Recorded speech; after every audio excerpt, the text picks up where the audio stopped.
nós estamos tratando sobre a oração, né? E para caminharmos um pouco mais aí no tema, vamos relembrar aí o texto final que o diácono Luciano fez. Abra novamente a sua Bíblia lá em Tiago, que fala a respeito da necessidade da oração.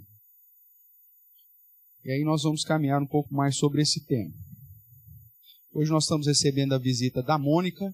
Mônica, seja muito bem-vinda. Deus esteja abençoando a sua vida. Deixa eu ver se eu identifico aqui mais alguém nos visitando. Acredito que não. Os demais aí são todos já de casa. Então, que bom. Então, relembrando aí, irmãos, o verso 13 até o verso 16 que foi lido, vamos relembrar esses versos. Diz assim, vamos ler todos juntos. Tiago, capítulo 5, verso 13. Diz assim, pois, a palavra do Senhor. Está alguém entre vós sofrendo? Faça oração. Está alguém alegre? Cante louvores. Está alguém entre vós doente? Chame os presbíteros da igreja, e estes façam oração sobre ele, ungindo com óleo em nome do Senhor. E a oração da fé salvará o enfermo, e o Senhor o levantará. E se houver cometido pecados, ser-lhe-ão perdoados. Confessai, pois, os vossos pecados uns aos outros, e orai uns pelos outros, para serdes curados. Muito pode, por sua eficácia, a súplica do justo. Amém. Alguns detalhes desse texto, né? Primeiramente, Tiago, pastor de Jerusalém, meio-irmão de Jesus, um dos responsáveis, inclusive, pela participativo no concílio de Jerusalém, né, registrado lá em Atos 15, nos apresenta aqui várias instruções a respeito da vida cristã. Nós recentemente tivemos a oportunidade de estudarmos, né, a Epístola de Tiago nos sermões de domingo à noite, e vimos que ele é bastante prático, né?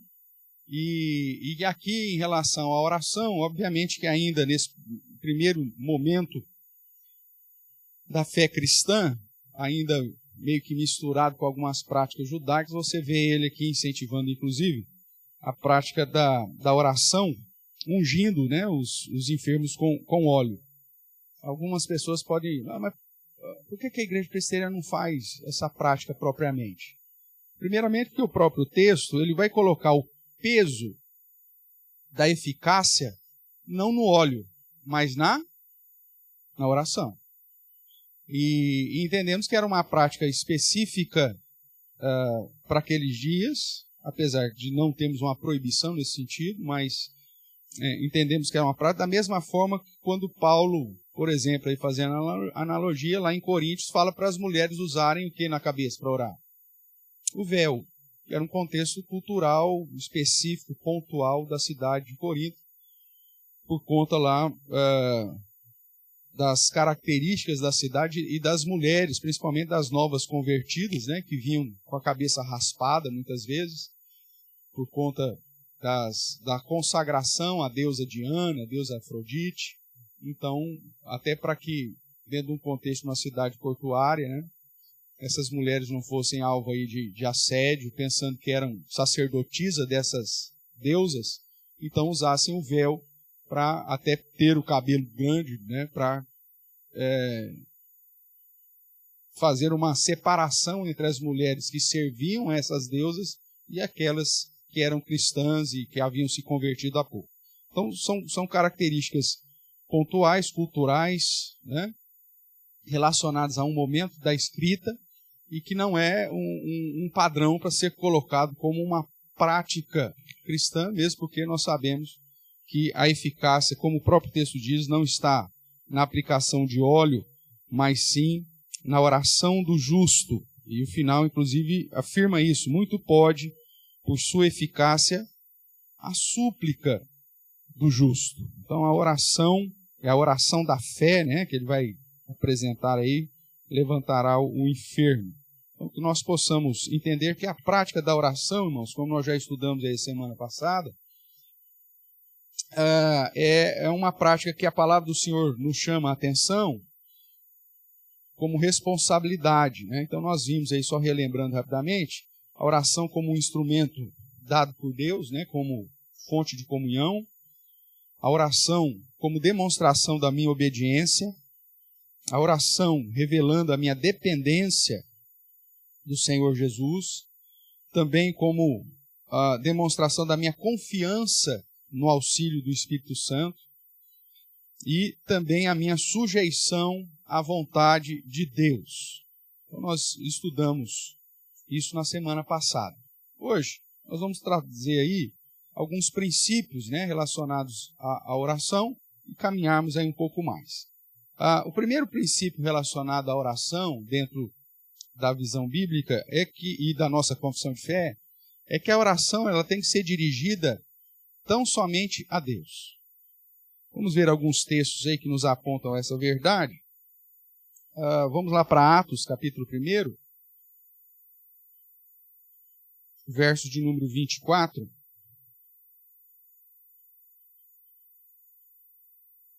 Nós estamos aqui diante do exemplo dos apóstolos, né, que depois da morte de Cristo, da ascensão de Cristo, estavam aguardando ali a descida do Espírito Santo, como havia sido prometido, e eles então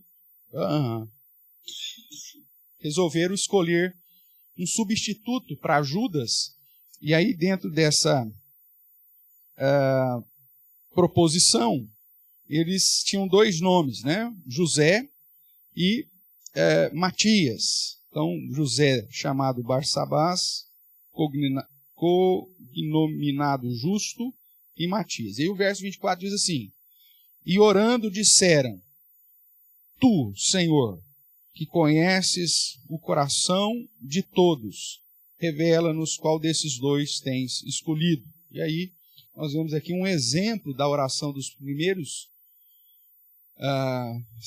discípulos, né, os apóstolos, dirigindo, portanto, a oração ao Senhor.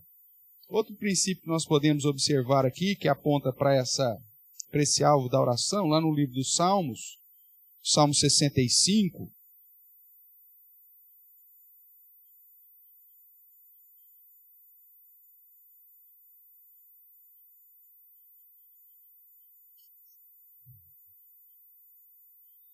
Salmo 65, vamos ler o verso 1 e 2, um salmo de Davi. Ele diz: a ti, ó Deus, confiança e louvor em Sião, a ti se pagará o voto. Ó tu que escutas o quê? Ó tu que escutas a oração, a ti virão todos os homens. E aí nós temos o próprio exemplo do Senhor Jesus Cristo, lá em Mateus capítulo 4,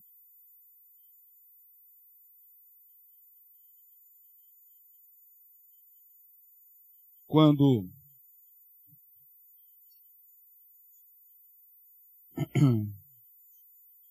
do registro aí da tentação, né, onde ele está na sua luta contra o tentador, contra Satanás, e depois que Satanás apresenta a ele uma possibilidade aí de alcançar, né, a glória entre as nações, adorando a Satanás, porque sabemos que até esse momento as nações ainda viviam debaixo do engano e da escravidão de Satanás. Então, Jesus vai dizer assim no verso 10, respondendo a essa proposta indecente aí de Satanás. Então Jesus lhe ordenou: retira-te, Satanás, porque está escrito: ao Senhor teu Deus adorarás, e só a Ele darás culto. Né? Então nós temos vários outros textos. Quando você pega, por exemplo, Apocalipse, que estudamos recentemente, fala a respeito da oração dos santos, que essas vão até a presença do Senhor. Então nós temos aí um princípio da oração, orar somente a Deus. E por que é importante nós relembrarmos esse princípio? Parece ser tão óbvio, pastor. É tão óbvio, mas tem muita gente que não faz. É tão óbvio que a oração deveria ser direcionada simplesmente ao Deus Criador, ao Deus Todo-Poderoso, o único Deus verdadeiro, segundo a revelação das Escrituras, mas, infelizmente, nem todo mundo assim o faz.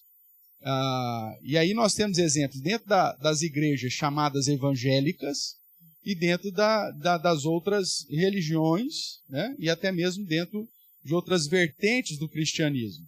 Então vamos pegar aqui um exemplo. Vamos começar aí com os pentecostais, né? Os chamados evangélicos.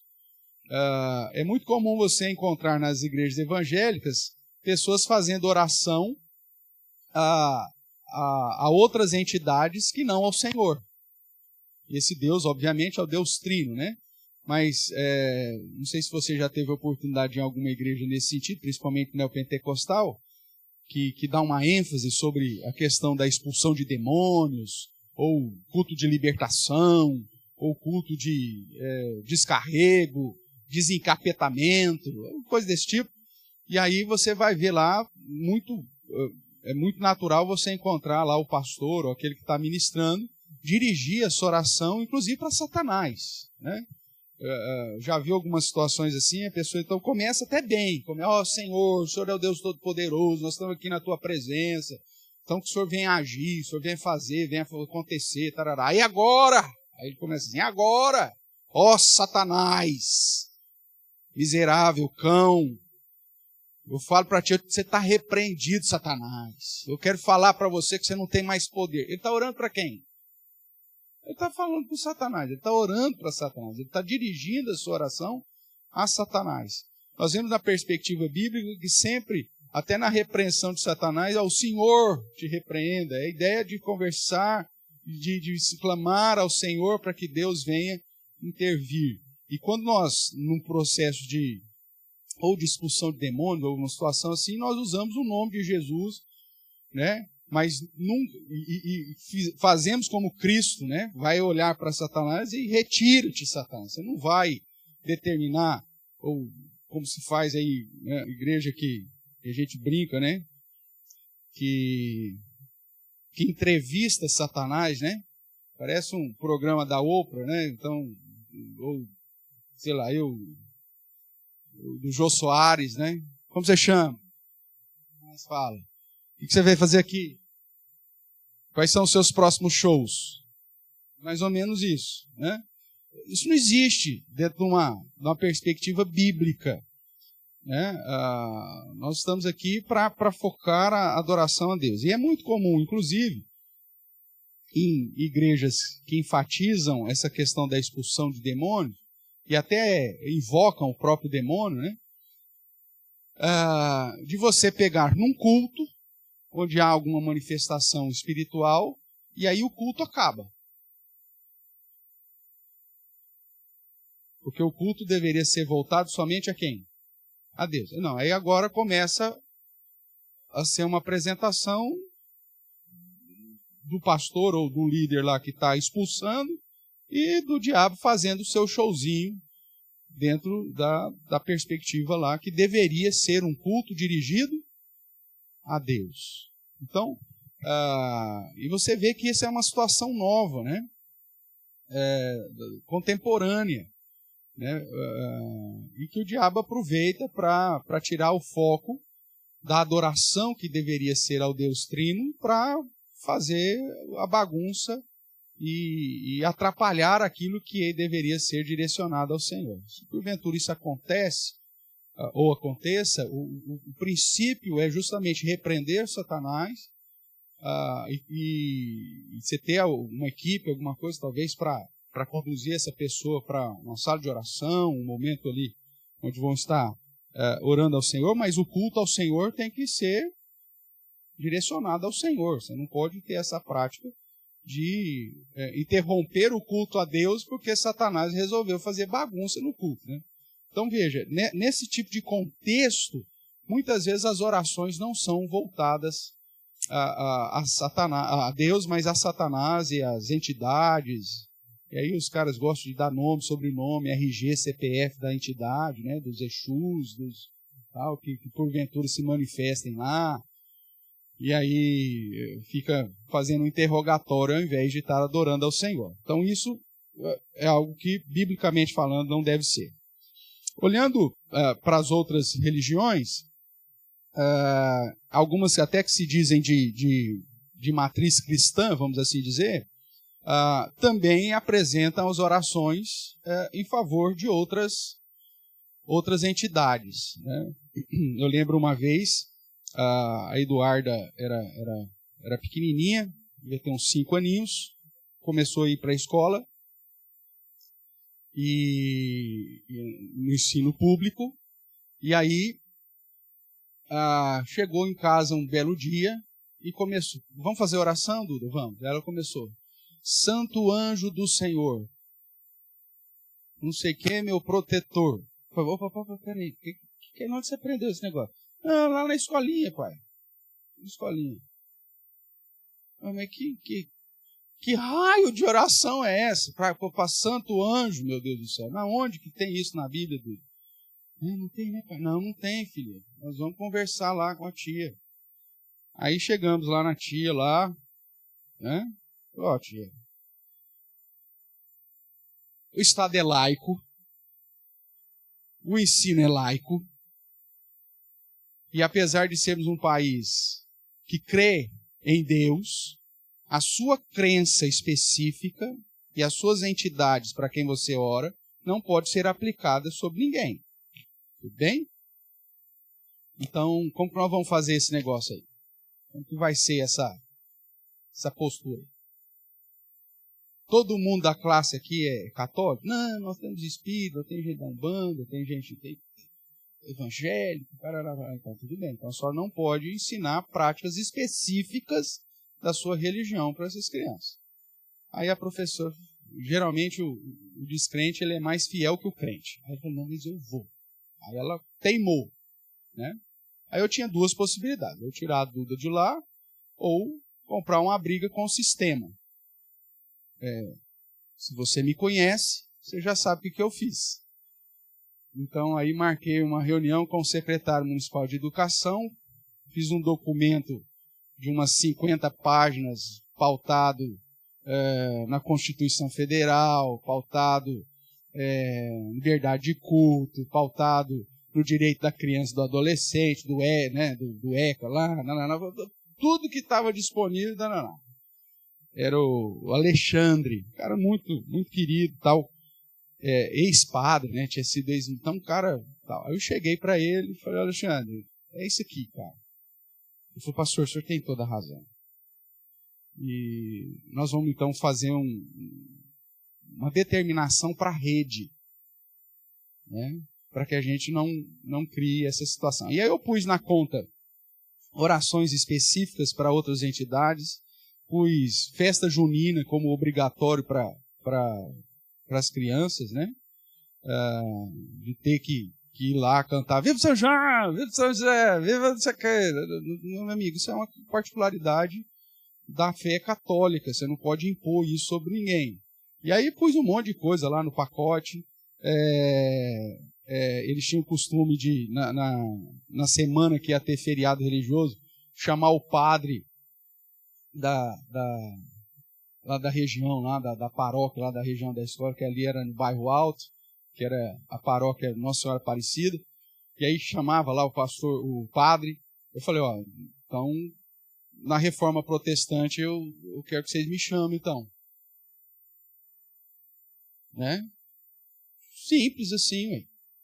Vamos resolver dessa forma. Não, pastor, nós vamos parar de chamar todo mundo, porque imagine, né? Se na reforma tiver que chamar o senhor, depois na Semana da Consciência Negra, de religiões de matriz africana, a gente tiver que chamar o pai de santo, tá? Então nós não vamos chamar mais ninguém. Ótimo, então não tem problema não.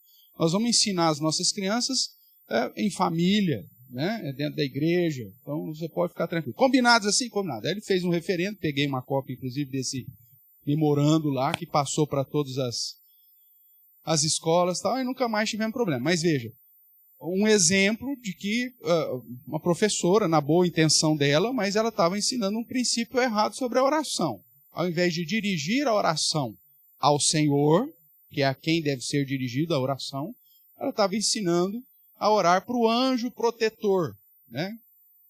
Para o anjo da guarda, e biblicamente falando, você não ora para o seu anjo da guarda, né? Pastor, exige margem bíblica para dizer do anjo da guarda? Exige margem bíblica para você dizer a respeito de anjo da guarda, mas você não ora com o anjo da guarda. O anjo da guarda, ele responde ao Senhor em relação àquilo que, porventura, ele vai ter que fazer em relação à sua vida. Tudo. Você não ora para ele, né?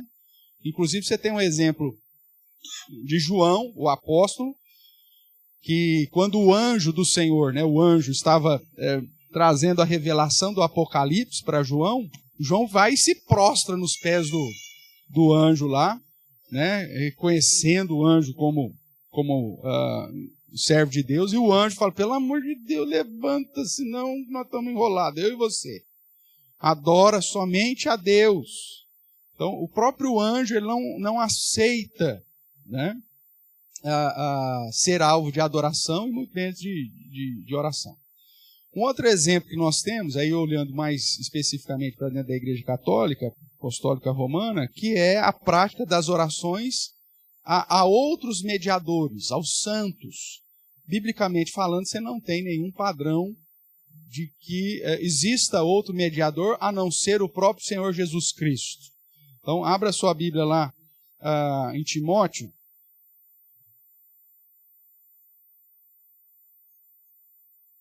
1 Timóteo capítulo 2, verso 5.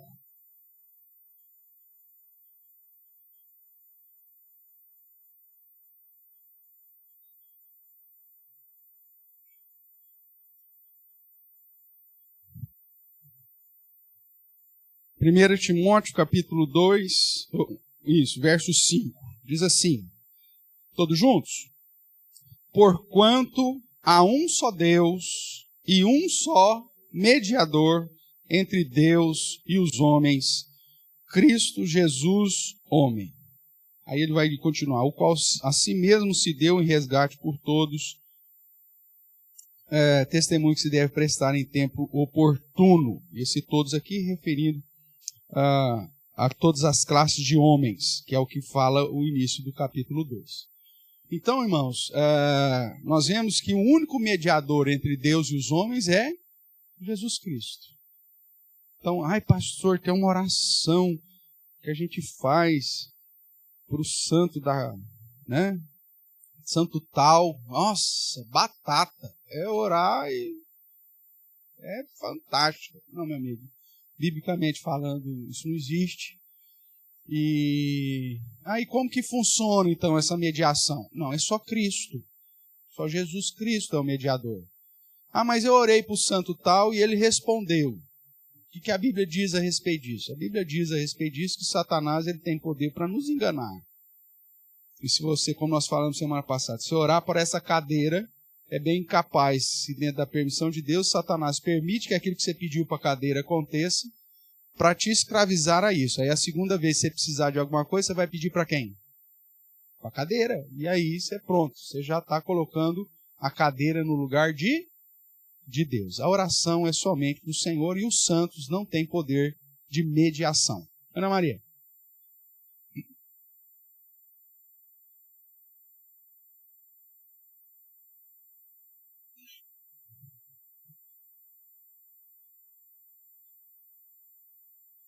Não. Isso aí não tem problema. Senhor, eu estou falando com Deus. Eu estou orando para o Senhor. Senhor, abençoa, envia os teus anjos para proteger. Tal. Isso aí não tem problema nenhum. O problema é eu orar diretamente para o anjo. Falar, anjo, alô, anjo, atenção, presta atenção. Estou falando contigo agora. Anjo, vem fazer isso, vem fazer aquilo. Tal. Não, a minha oração é voltada somente a Deus. Jesus Cristo é o único e suficiente mediador. E é por isso que o segundo princípio que nós vemos na nossa confissão de fé é que nós oramos em nome de quem? Em nome de Jesus. Nós não oramos nem em nosso próprio nome, né? Então, é esse princípio aí. Veja lá em João, capítulo 14. Oi. Por favor.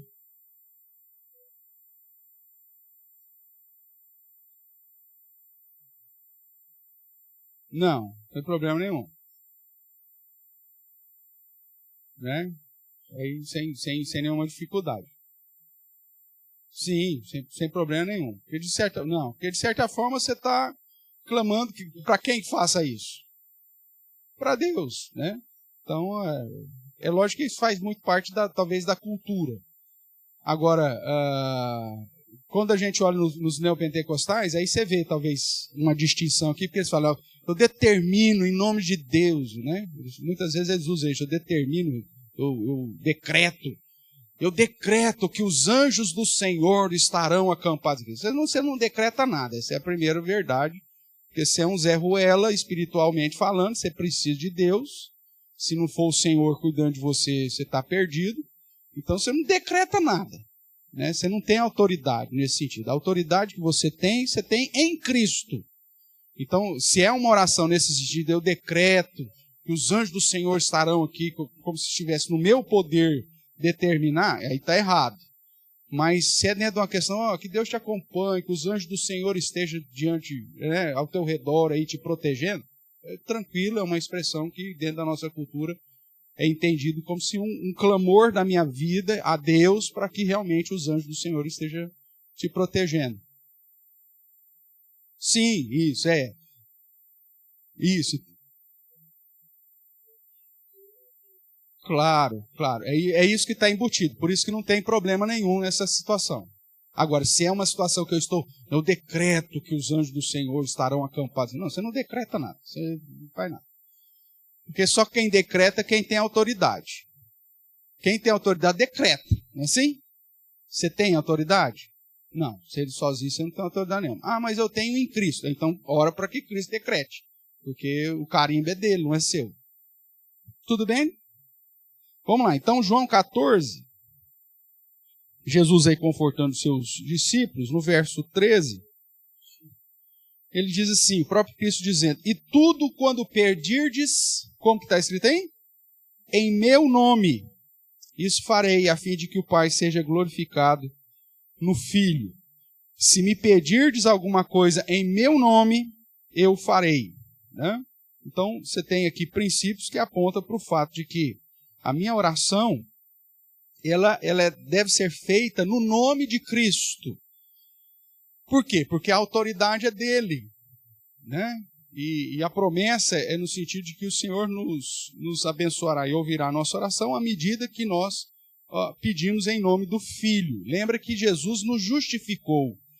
Nós só temos livre acesso a Deus através da obra de Cristo, através da autoridade de Cristo garantida na cruz do Calvário. Hoje eu posso me dirigir diretamente a Deus? Posso, mas eu faço isso na autoridade, na minha autoridade, porque eu sou um cara bom, justo, Deus é assim comigo, carne e unha? Não, porque eu estou em Cristo. Tanto que se eu não estou em Cristo, eu não tenho livre acesso ao Pai. Né? Essa a perspectiva bíblica. Então, a oração em nome de Jesus. Por isso que dentro do contexto da igreja reformada, da igreja protestante, da igreja evangélica, as orações são sempre em nome de Jesus. Né? É lógico que muitas vezes isso se torna algo até meio que mecânico, não deveria, mas a ideia de fato é que nós estamos aqui na presença do Senhor por conta da obra de Cristo, por conta dos méritos de Cristo. E clamamos, né, por isso, por aquilo, pedimos isso, pedimos aquilo, suplicamos sobre aquilo, em nome de Jesus. Ou seja, não porque nós merecemos, não porque o Senhor tem algum débito para comigo, mas porque eu confio na promessa que Jesus disse, que se tudo que eu pedisse em nome dele, ele faria. É lógico que isso nós já vimos também semana passada, que está atrelada à soberania e à grandeza de Deus, por isso lá em 1 João vai dizer que se eu pedir em nome Cristo, mas segundo a vontade de Deus, ele nos responde. Então, por isso que, principalmente as pessoas se convertem, chegam na igreja, por que ora tudo em nome de Cristo? Em nome de Senhor, em nome de Jesus, que nós oramos, amém. Por que vocês terminam a oração nesse sentido?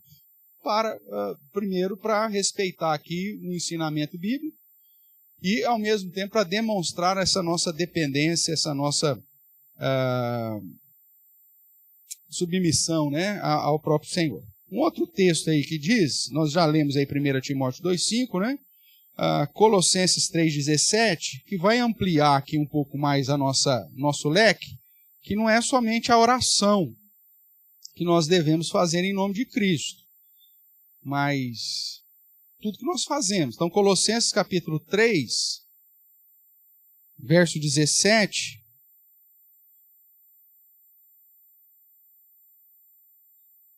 vamos ler juntos mais uma vez. Ele diz assim: e tudo o que fizerdes, seja em palavra, seja em ação, fazei-o em nome do Senhor Jesus, dando por ele graças a Deus Pai.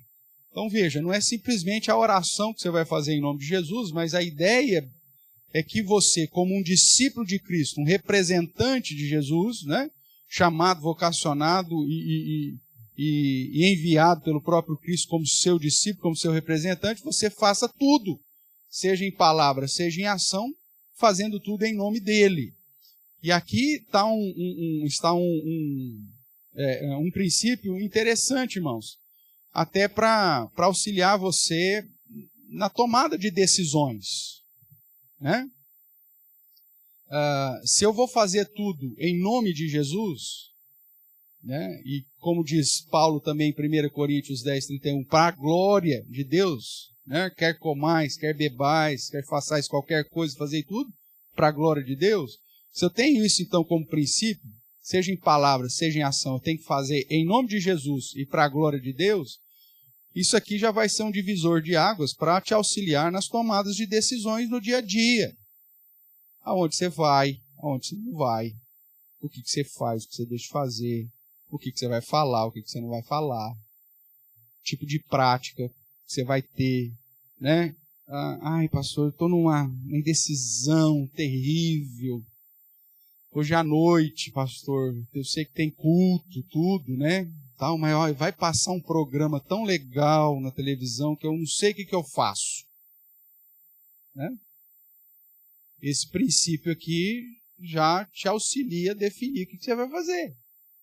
Se você vai fazer em nome de Cristo e para a glória de Deus, você já tem na balança aí um lado que está pendendo muito mais do que o outro. E isso serve para qualquer outra área da sua vida, né? Você vai comprar, o que você não vai comprar, tipo de trabalho que você vai fazer, tipo de profissão que você vai escolher, uma série de situações que esse princípio aqui já excluiria facilmente muitas possibilidades. Se eu vou fazer em nome de Jesus e para a glória de Deus, então muita coisa já vai ficar claro que eu devo deixar de lado e outras que vão realmente me impulsionar a abraçar aquele chamado, aquele direcionamento que Deus está me fazendo. Então, tem gente que fala assim, pastor, eu não sei, eu sinto um desejo no coração de servir mais a Deus, mas eu não sei se é isso que Deus quer para mim. Meu Deus do céu, gente. O que você está esperando? Deus aparecer no céu e falar, é com você mesmo. Alguma coisa assim? A Bíblia inteira está dizendo para você glorificá-lo e servi-lo. Aí ele fala, não sei, pastor, se eu tenho vontade de ajudar no ministério tal, mas será que é isso que Deus tem para mim? Ajudar lá no grupo do carnaval, que não vai ser, né? Pastor, eu sei costurar, eu gostaria tanto de servir a Deus. Olha, lá no barracão fazendo fantasia, certamente não é o lugar que Deus quer para você, para glorificá-lo. Mas às vezes um projeto social aí que você pode muito bem abençoar o pobre, o necessitado, isso aí certamente Deus vai estar abençoando. Porque você tem condições, uma vez que é para fazer em nome de Jesus e para a glória dele, você tem condições de ponderar, irmãos. Né? Essa questão principalmente do servir a Deus. Tem gente que fica esperando, fica esperando uma manifestação teofânica de Deus, né? Esse período já foi, irmãos. Não existe mais teofania. Deus não vai aparecer lá no seu quarto ou no formato da planta da sua samambaia lá, né, que vai ficar queimando como a sarça ardente sem se consumir, e Deus vai falar assim, eis que eu quero que você me sirva mais. Não, não vai acontecer isso.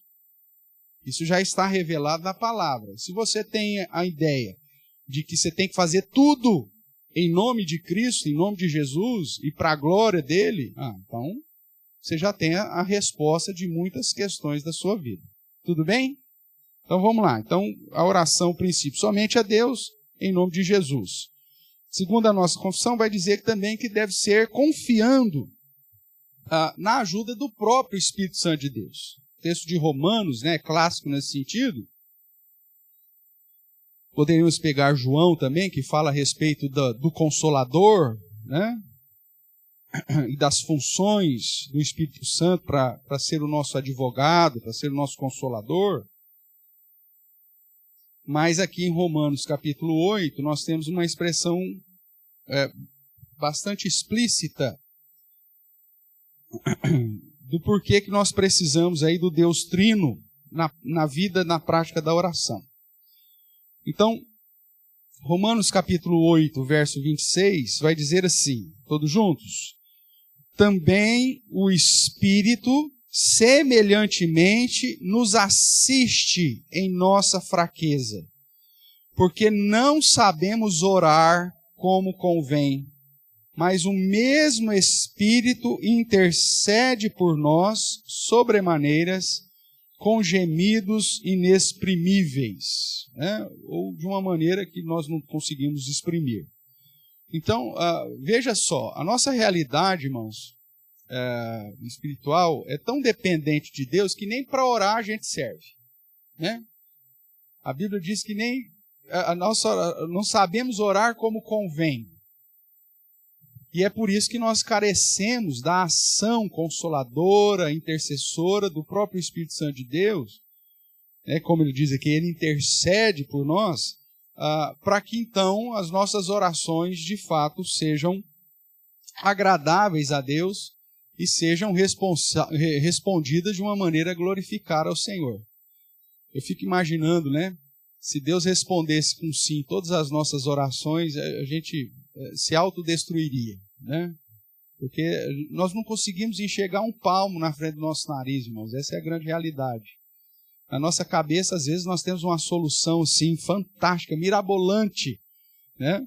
Mas que na verdade, não conduz para a verdade, não conduz para aquilo que realmente glorifica ao Senhor. Por isso, nós precisamos de Deus até para orar.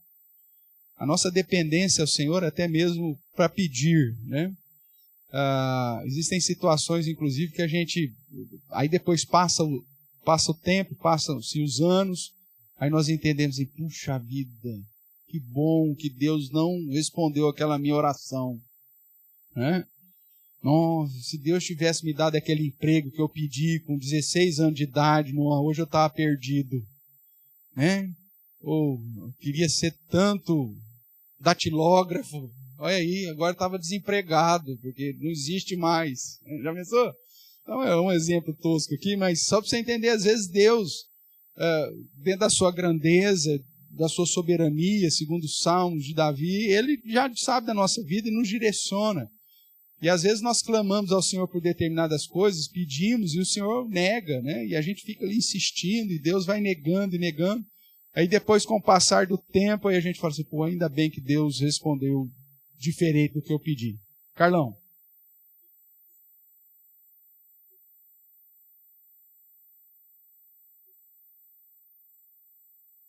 Orar com raiva.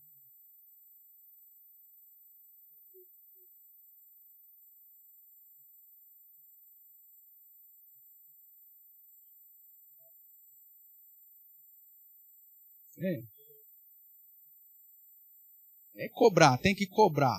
Tem que cobrar a Deus, porque Deus não é moleque. Se o senhor falou aqui, o senhor tem que provar isso aqui. Essa é uma prática, oração da fé, que eles chamam, oração forte, né? Agora essa aí, oração com raiva, é a primeira vez que eu vi, falando sério. Mas orar com raiva. Esse é um princípio, irmãos, que despreza um padrão revelacional de quem Deus é, né? Irmãos, quanto mais você estuda sobre a soberania de Deus, a grandeza de Deus, ou seja, os atributos incomunicáveis de Deus, não existe outra reação para quem realmente estuda sobre a soberania, a grandeza e os atributos de Deus, senão se prostrar diante desse Deus em humildade, e não apenas se ajoelhar, não, é quase fazendo igual um avestruz, é querer entrar debaixo da terra, de tamanho reconhecimento da grandeza de Deus. Então, Deus não é menino para que você grite com ele, para que ele haja de uma maneira conforme a tua vontade, né? Como, vai logo, faz isso aí. Não, Deus não é isso, não. Deus é o Deus Todo-Poderoso, que nós não temos condições nem de nos achegar a Ele se não fosse pelo sangue de Cristo Jesus. Que nós não teríamos condições nem de elevar a nossa voz ou nossas palavras a Ele em oração se não fosse a intercessão, a ajuda do Espírito Santo. Porque nós, irmãos, dentro da nossa limitação, dos efeitos noéticos do pecado sobre a nossa mente, tudo para a gente é complicado, é confuso. Então, e isso você vê que é fruto, né? Uma prática dessa aí, orar com raiva, é uma prática que, na verdade, desconsidera quem Deus é, né? E coloca Deus como sendo o nosso escravo, né? Ou tentando escravizar o Senhor pela sua própria revelação. E às vezes, qual que é o pior de tudo isso? É que ainda interpretando algumas promessas de Deus totalmente fora de contexto, né? Às vezes as pessoas pegam textos messiânicos e falam de promessas sobre a pessoa do Messias, que já foi cumprida em Cristo, e a pessoa pega e quer aplicar tal mensagem, tal verdade para ela, né? Ou pega textos históricos que só estão registrando a história daquilo que Deus fez, que serve de princípio para a minha vida, mas não é uma promessa. E aí chega para Deus e briga com Deus, que quer, que não sei o que e tudo mais. Então, despreza o gênero literário das Escrituras, né, de cada livro da Escritura. E aí você tem exemplos clássicos, né, aquele exemplo lá de Atos 16, né, 31, quando os apóstolos fazem a promessa para o carcereiro, né, crê no Senhor Jesus, será salvo tu e tua casa, e que 2, 3 versos para frente você vê Deus aplicando a promessa sobre o carcereiro, todos ouvem o evangelho, se convertem e são batizados.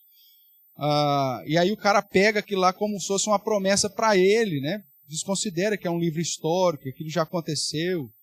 Ou da mesma forma, pega o livro Atos, o capítulo 2 de Atos, né? O derramar do Espírito Santo, e começa, Senhor, eu determino que o seu Espírito seja derramado aqui agora, querendo reviver um cumprir histórico, né? Já de algo que já aconteceu.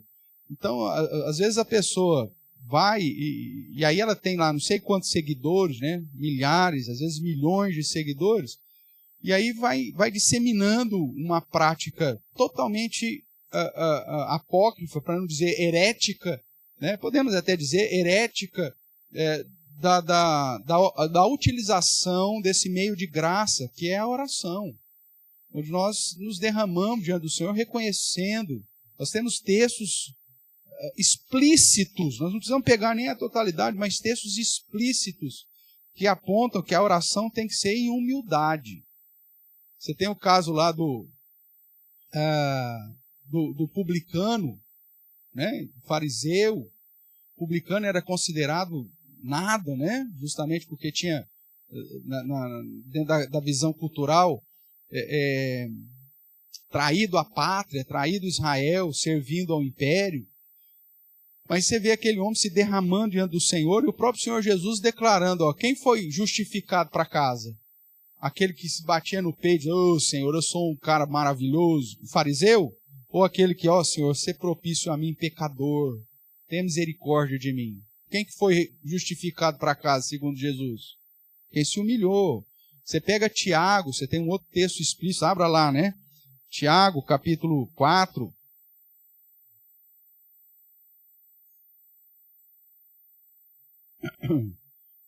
Se você for ler o capítulo 4, de 1 a 10, você vai ver isso, mas do verso 7 em diante, já serve para você mandar uma resposta lá para o cara lá. Fala assim, meu amigo, lê só Tiago 4, de 7 a 10.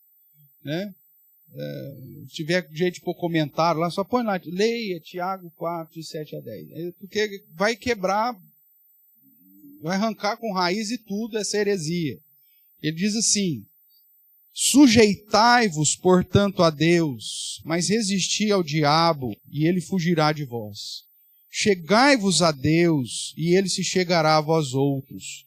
Purificai as mãos, pecadores. Do que ele nos chama? Pecadores.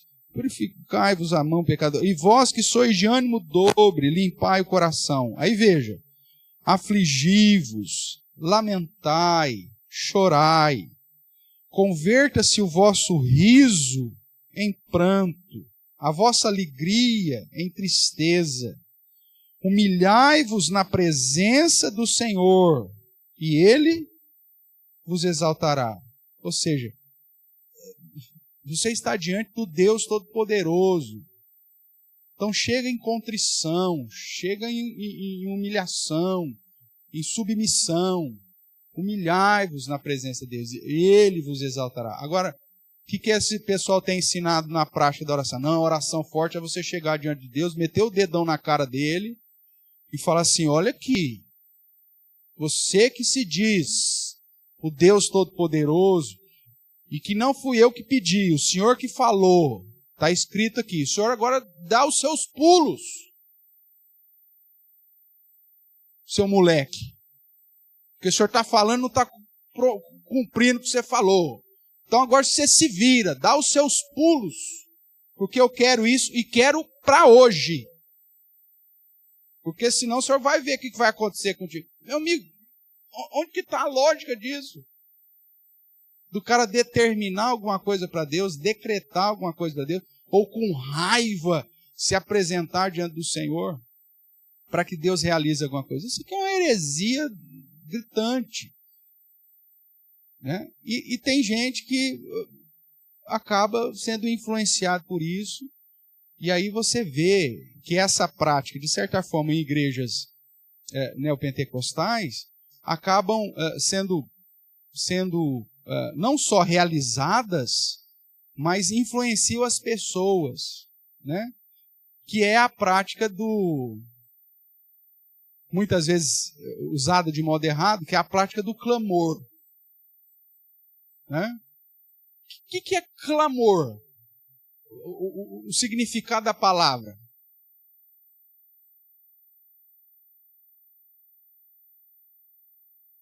Quando você clama, você está impondo alguma coisa?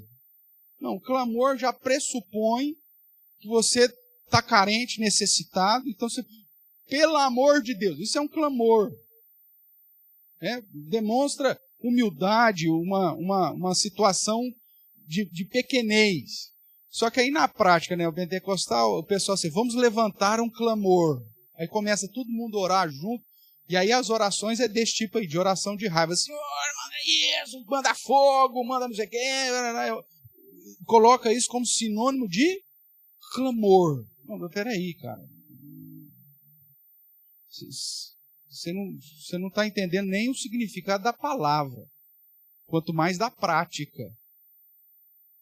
Deus não vai mover a sua mão porque você gritou com Ele.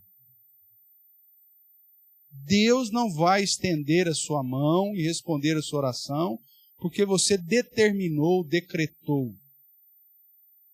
Ou porque você tentou ludibriá-lo, ou colocá-lo em saias justas. Ah, tua palavra diz, então o senhor se vira aí para resolver. Não, Deus não é homem para que seja confrontado desse modo. Então, o princípio da oração, irmãos, nos aponta, obviamente, para essa prática aí de dependência de Deus, né? De reconhecimento que essa oração é voltada ao Pai, pelos méritos de Jesus e segundo a ajuda e intercessão do próprio Espírito Santo de Deus. É desse modo que a palavra nos apresenta sobre a oração. Caminhando mais um pouco aqui, irmãos, como que eu devo orar? E aí vai entrar nessa questão também da humildade lá. Então, como que eu devo orar? Biblicamente falando, a Bíblia me incentiva a orar com perseverança, porém sem vãs repetições. Né? O que vem a ser essa ideia das vãs repetições? Vamos para o último texto aí, que é Mateus, capítulo 6.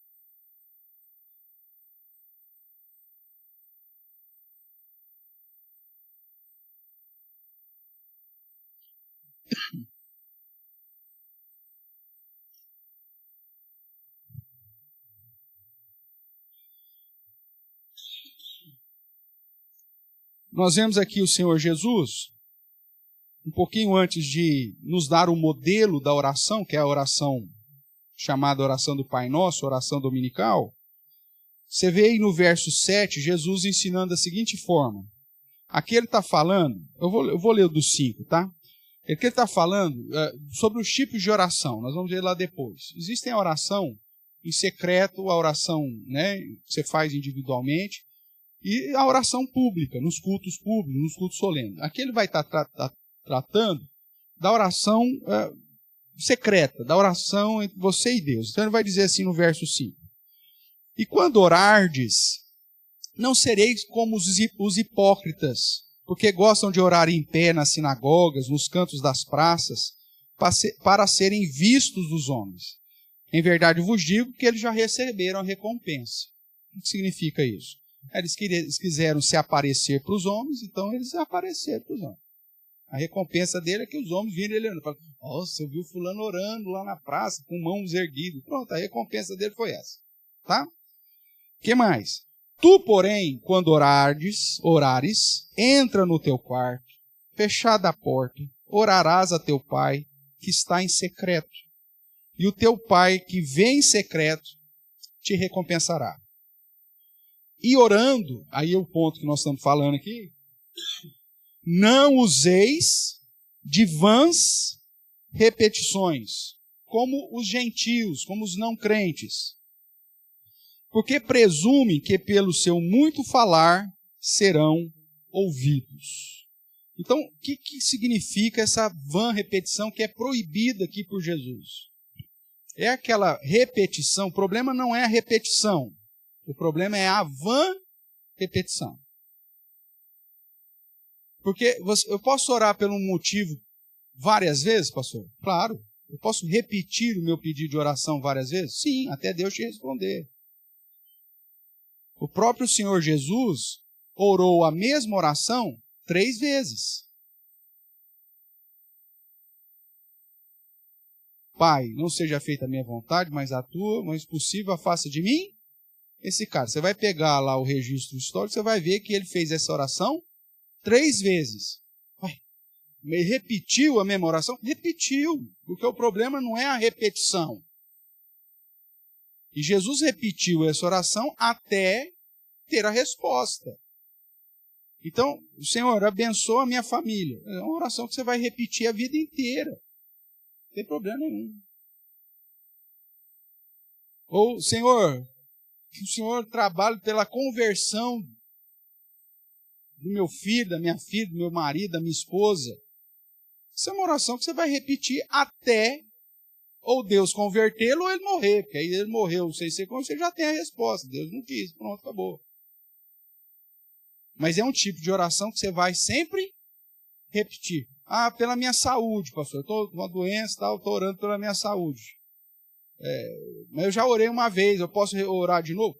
Claro, quantas vezes? É sincero, é um pedido justo, é um pedido que está dentro do padrão bíblico? Sim, então você vai pedir até Deus responder. Ou te curando, ou te levando. Afinal de contas, você tem que morrer de alguma coisa. Faz parte da vida morrer, viu, gente? Enquanto nós estamos nesse mundo que sofre com a queda humana, a morte está no pacote. Tá? Como diz aí os antigos, ninguém vai ficar para xarope, né? Como se fosse para... Não vai. De remédio, vai morrer, não tem jeito. Então, você vai orar quantas vezes for necessário, até virar resposta. Até vir a resposta. Veio a resposta, pronto. Agora, o que seria a vã repetição? É aquilo que era a prática dos gentios, né? A prática dos descrentes, que é aquilo que nós identificamos hoje, a gente faz a distinção da reza. O que é a reza? Vamos pegar um exemplo, a maioria de nós passou pelo catolicismo, né? Então, dentro do catolicismo, eu me lembro que eu tinha uns 7 anos de idade, minha avó materna chegou para mim e falou assim, eu vou no terço, você vai comigo, hoje à noite, você é na casa da dona Mariazinha ali. Tá bom. Vamos lá, né, ver o que é esse terço aí. Aí fomos lá, meu amigo. Aí começa. Uma reza atrás da outra. Uma reza atrás da outra. Aí de cada 10 rezas, aí muda uma reza. Aí de cada não sei quantas, aí muda outra tal. Com uma criança de 7 anos, você imagina que maravilha que foi. E aí, eu cheguei para minha avó, terminou. Oh, meu Jesus. Eu sei que não é aquela. E outra, né? Pega aquelas irmãzinhas, né? Aquelas senhorinhas já. Até para conversar com você, ela está no menos 5x. Né? Hoje você tem no WhatsApp, você põe 2x para ouvir logo o que o cara quer. Agora imagina menos 5x. Né? Tem gente que fala, você põe no 2x ainda fica lento. Não é assim? Tem um conhecido aí, um cara aí que me chamou de lobo aí. Você, pelo amor de Deus, você conversar com ele, você tem que reservar uma semana. O cara fala com o freio de mão puxado e ainda, né, com as lonas travada. Então imagina que as velhinhas lá, Ave Maria, meu Deus, não acabava o negócio, nunca. Tá, acabou, ufa, cheguei para minha avó, vó do céu. Ó Nair, né? Vó do céu, que coisa mais demorada, né? Ela falou assim, é que você não viu o rosário. Aí eu falei assim, tem pior? Ali eu aprendi fração. Aí ela falou, não, só foi 1/3. Por isso que chama terço. É só 1/3 do rosário. E se for o rosário inteiro, meu amigo, você está perdido. Né? Então valeu porque eu aprendi fração, pelo menos. Mas, o que acontece? Aquilo é repetição vazia. E é isso que se enquadra em vãs repetições. Eles têm como padrão que se eles orarem muito, Deus vai ouvi-los. Mas não é isso. A oração é de coração, é falar com Deus. Por isso que a oração você pode fazer a qualquer instante, porque é do seu coração, é você falando com Deus. Não é fruto de uma questão repetida. Né? Essa oração, irmãos, pode ser, obviamente, falada, né, espontaneamente. Essa oração pode ser escrita. Biblicamente falando, você não tem nenhum impedimento, mesmo porque você está escrevendo aquilo que o seu coração, num determinado momento, está ali. Agora, se aquela oração se transforma numa reza, todo dia cedo eu tenho que ler isso aqui, ou fazer essa oração. Se fosse simplesmente ler de palavras que estão ali, se transformou numa repetição. É o que acontece, inclusive, com a oração dominical, com a oração do Pai Nosso. São versículos bíblicos. Se você decorar o versículo bíblico, ótimo, isso aí e tal. Agora, posso fazer essa oração? Pode, não tem problema nenhum. Só que se você não fizer essa oração com o entendimento daquilo que essa oração realmente está falando, vai ser uma vã repetição. Agora, eu tenho que orar para que Deus perdoe os meus pecados constantemente, como eu perdoo os outros? Claro, tem que orar. Isso é uma repetição que você vai fazer constantemente. Mas se for simplesmente o decorar de uma oração para você recitar no final do dia, porque senão você não consegue dormir, aí virou uma vã repetição. Tudo bem até aqui? Então tá bom. Então a oração tem que ser perseverante. Você vai repetir o assunto quantas vezes for necessário, porém não caindo na vã repetição. Aí, tratando daquilo que nós já mencionamos há pouco, né? Como que nós devemos orar? Com humildade. né? Então, com toda a humildade, confiança e dependência do próprio Deus. Então, nós temos aí vários outros textos que diz isso, né? O próprio aqui que nós lemos mostra essa ideia de buscar ao Senhor, de demonstrar a minha confiança, de que Ele vai me responder. Então, eu parto desse pressuposto de que a oração, uma vez como um meio de graça que o próprio Deus disponibilizou para os que creem, então Ele, de fato, está atento às suas orações, mas não para fazer nem com raiva e muito menos com imposição, mas sempre com humildade, reconhecendo de fato quem Deus é e a sua grandeza. Ainda tratando de como devemos orar, vamos falar aqui da posição, né? O Boni hoje não está aí, mas ele fez uma pergunta aí semana acho passada a respeito da posição, né? Por que não ora de joelho? Por que não ora em pé? Coisa. Biblicamente falando, irmão, você não tem nenhuma determinação quanto à posição para se orar, né? Imagine se tivesse, aí seria um fator de complicação. Então vamos imaginar que a Bíblia tivesse determinado que a posição para orar tinha que ser de joelhos. Aí você está internado. Está lá no hospital, internado lá, quebrou a perna, ou está com um pino, sofreu um acidente de moto, está cheio de gaiola, cheio de pino lá. E aí? Agora você não pode orar mais, porque não dá para você ajoelhar, como você vai fazer? Então, não existe uma posição. Tem gente que, dentro da cultura popular, fala assim, não, quando você ora de joelho, cara, Deus, você move o coração de Deus. Não existe isso. Não existe isso. Pode ser uma demonstração de humildade, porque nós vimos que devemos orar com humildade. Pode ser uma demonstração de humildade. Mas pode ser uma demonstração de vaidade. Como assim, pastor? Eu estou me ajoelhando. Mas quando você se ajoelha lá no seu quarto sozinho, ninguém te vendo, é uma coisa. Agora, quando você está em comunidade, aí você vem com aquela cara, né? De uns caboclos que eu conheço aí. Né? Uma piedade miserável. E aí ele faz questão, está todo mundo no culto, vamos orar, irmão. Aí o cara se ajoelha na frente de todo mundo. Tal. Pode ser uma demonstração não de humildade, nem de piedade, mas pode ser simplesmente uma grande vaidade.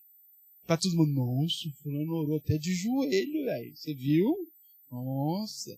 Aí já perdeu o propósito da oração. Então, quanto à posição, esta não é o mais importante em relação à prática da oração. Se você está sentado, se você está em pé, se você está ajoelhado, se você está deitado, estou lá na cama, não posso levantar, não tem problema. Porque o foco está na atitude do seu coração, a posição do seu coração. Porque eu posso me ajoelhar e ter um coração soberbo diante do Senhor. Como eu posso estar assentado e ter um coração extremamente prostrado, reverenciado diante do Senhor. É lógico que vão acontecer circunstâncias, situações que a posição vai me auxiliar a ter mais esse foco na oração. Mas dependendo do caso, irmãos, determinar uma posição para orar vai tirar o foco da oração. Imagine você, sei lá, tem artrite, artrose, gota. Aí, vamos orar de joelhos. Meu Deus do céu, o pastor pediu para ajoelhar. Meu Deus, miserável homem que sou. Aí você ajoelha. Aí a dor começa. Aí você já não sabe nem mais quem está orando. E aí você só fica assim, acaba logo. Acaba logo. Amém, amém. Né? Você não vê a hora de acabar para você levantar. Então, veja só, a posição, na verdade, foi um obstáculo para a sua Oração. Então, você tem que estar sensível a isso. Né? E é por isso que, geralmente, quando a gente pede para orar, e até mesmo para louvar, ó, se você pode, se você quer, né, você se levante para adorar ao Senhor, se você pode, você quer, que você então se ajoelhe, fique na posição que você quiser, mais confortável para você na oração. Acho que isso é sensibilidade, irmãos, porque nós não sabemos qual que é a realidade de cada um. Né? E aí o pastor me diz, ajoelhemos. Aí o cara está lá com 10 pontos no joelho, aí todo mundo olha para o cara e fala assim, desobediente, miserável, não ajoelhou. Mas você não sabe qual que é o problema do cara. Não é verdade? Então, às vezes, determinar uma posição acaba sendo um obstáculo para a própria oração. Porque a pessoa ela vai ficar incomodada com aquela situação, às vezes ali com dor, com desconforto, e ela não vai conseguir elevar o seu pensamento a Deus, nem confirmar, né, e concordar com a oração que está sendo feita. Então, como você deve orar? Em relação à posição. Irmãos, não se preocupe em relação à posição que você está, mas se preocupe com a posição do seu coração. Essa é uma prática que às vezes a gente vê comum na igreja, né? Dentro da ordem do culto tem um momento lá de contrição, um momento que a gente convida você a se derramar diante de Deus em oração, reconhecendo a Deus a grandeza, pedindo perdão pelos seus pecados. Tem gente que acha que é um momento para dar uma olhada no WhatsApp. Né?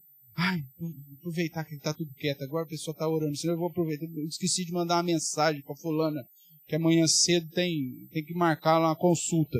Meu amigo, não é para isso. Um momento de silêncio, de oração silenciosa, um momento de contrição, é para que você realmente se derrame diante do Senhor. Não é uma pausa no culto. Você, sei lá, eu já vou fazer o pedido da pizza aqui, porque senão eu chego em casa e está quentinho. Não é isso. Então, essa postura você tem que tomar cuidado. Caminhando aí para a gente terminar aqui hoje, quando que nós devemos orar? Né? Quando?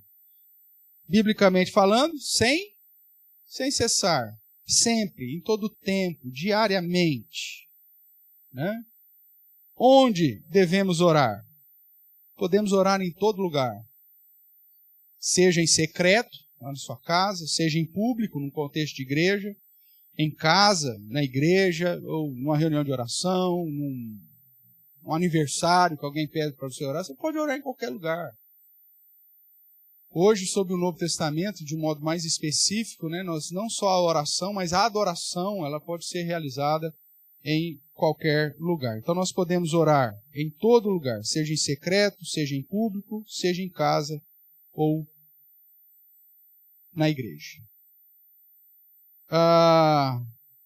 Pelo que, né, devemos, ou por quem e pelo que devemos orar? Segundo a nossa confissão de fé, ela vai dizer assim: por tudo que a palavra de Deus nos revela, que redunde em glória a Deus, em glória para a sua igreja e para o seu povo. Porém, devemos tomar cuidados com aquilo que a Bíblia demonstra ser ilícito. Né? Pode ocorrer, então, irmãos, algumas orações ilícitas, sim, desde que ela não tenha amparo nas Escrituras, né? Por alguns motivos que você sabe que, biblicamente falando, são ímpios. Né? Ou que mesmo que seja aparentemente lícitos, não geram glória do nome de Deus, nem da sua igreja, nem do seu povo. Quer ver uma oração que dentro de um contexto brasileiro a gente vê muita gente fazendo, e às vezes até crente fazendo, para o time ser campeão? Ai, Senhor, que o Santos volte para a primeira divisão. Meu amigo, em que glorifica Deus? Em que glorifica a igreja? Em que glorifica o povo de Deus? Mas é que tem um jogador crente lá. Mas também tem descrente lá. Então, é um tipo de oração que Pastor, é proibido orar. Não, você não vou dizer proibido, mas não seria conveniente. É um tipo de coisa que... mas você acha que Deus não se preocupa com os jogadores lá? Não se preocupa, meu amigo, mas se fosse assim, vamos fazer um time só de crente e esse time vai ser campeão ad eterno. É assim que vai funcionar? Não, não é. Então, algum tipo de orações que não cabe, né? Senhor, que o Lulu vá para o céu. Não, o Lulu não vai para o céu. O Lulu não vai. É um tipo de oração que você não vai pedir. Senhor, salva o meu cachorro. Ele é tão desobediente que ele se converta. Não vai, cara. Você que não dá lá um adestramento para ele não, para você ver. Não adianta. Então, são tipos de orações, irmãos, que é complicado. Agora, vou dizer, não, é proibido orar? Não, não é. Não é proibido orar. Você pega Jonas e você vê o próprio Deus falando que um dos motivos dele não destruir a cidade é porque havia ali pessoas, mas havia ali também animais. Então, não vou falar para você.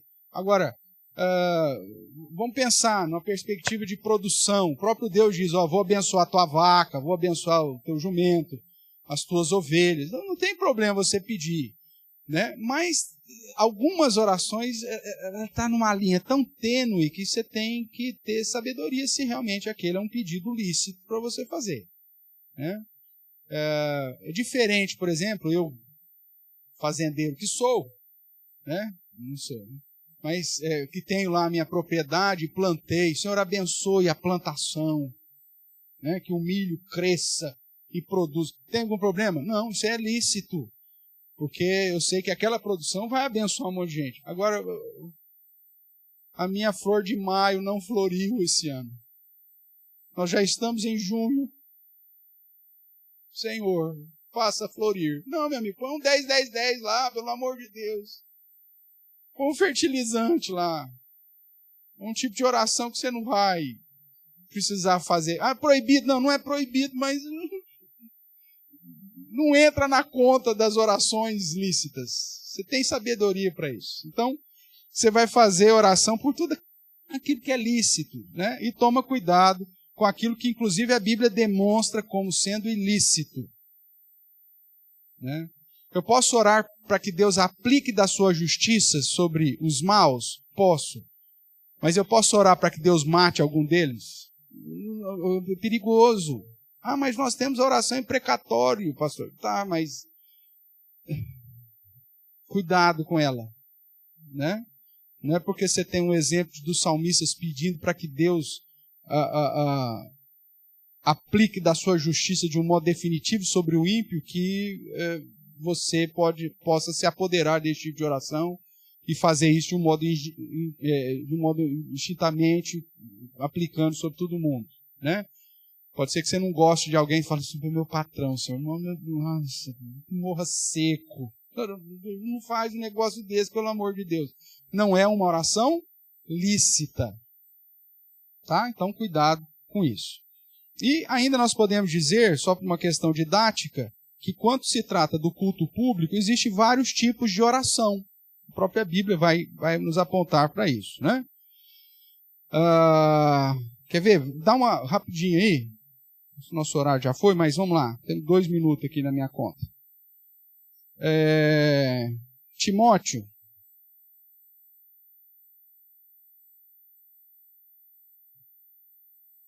Cadê aqui? 1 Timóteo, capítulo 2.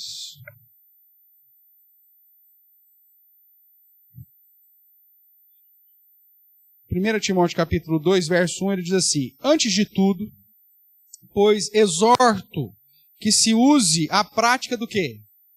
Súplicas, orações, intercessões, ações de graças em favor de todos os homens. Ótimo.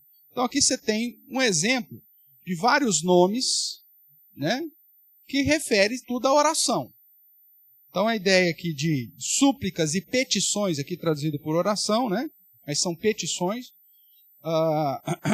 intercessões, ações de graça. Então existem alguns tipos específicos de oração e que de um modo mais relacionado com o culto público. Então você vai encontrar a oração de adoração. O que significa a oração de adoração? Nós sempre adoramos a Deus por aquilo que Ele é. Então a adoração refere-se àquilo que Deus é. Então, se no culto alguém chega, eu vou pedir aí para o Andro vai fazer uma oração de adoração. Então o que ele vai fazer? Senhor, abençoa o meu papagaio, abençoa lá a minha vizinha. Não, meu amigo. A oração é oração de adoração. Então o que vai fazer nessa oração? Senhor, nós te adoramos, porque o Senhor é grandioso, o Senhor é soberano, nós bendizemos o teu santo nome. Essa é a oração de adoração. Aí você tem a oração de louvor. Diferente, pastor? É, diferente. Adoração, você adora por aquilo que Deus é. Louvor, você vai engrandecer aquilo que Deus fez ou faz. Eu te louvo pela chuva que caiu. Eu te louvo porque o Senhor respondeu a minha oração. O Senhor curou o fulano de tal. Então, geralmente, a oração de louvor aponta os feitos de Deus. A oração de adoração aponta para a essência de Deus. Oração de gratidão ou de ações de graças, né? Alguma coisa muito específica que Deus fez. A oração de súplica, quando você está pedindo ajuda por si ou por alguém. Você está suplicando ou por sua própria vida ou por alguém. A oração de intercessão é sempre por alguém. É a diferença da súplica em relação a isso. A oração de contrição, que é uma oração de desejo de mudança. Contrito, você ficou entristecido por aquela prática. Contrito significa que eu fiquei com tristeza por aquilo que eu fiz. É mais do que simplesmente a oração de confissão. A oração de confissão é você confessar o que você fez. E a oração de contrição é você, além de confessar o que você fez, falar, eu quero mudar, porque isso me entristeceu demais. Então, são tipos de oração que apontam aí, e que podem ser utilizadas ou requeridas no momento de culto público. E que aí você, como o nosso culto é racional, se for convidado para fazer uma oração específica, uma oração de súplica e de ações de graça. Então pronto, você sabe qual vai ser o teor dessa sua oração, né? Agora, se é uma oração de ações de graça, você não vai pedir nada. É uma oração que você só está agradecendo. Então, é importante você saber também dessas diferenciações. Desse modo, irmãos, a gente termina e a semana que vem, se Deus permitir, a gente começa a tratar ainda sobre, estamos falando sobre a vida cristã, estamos falando sobre adoração, falamos agora sobre oração, e aí vamos falar sobre os sacramentos, a aplicação dos sacramentos como parte aí da vida cristã. Tá bom?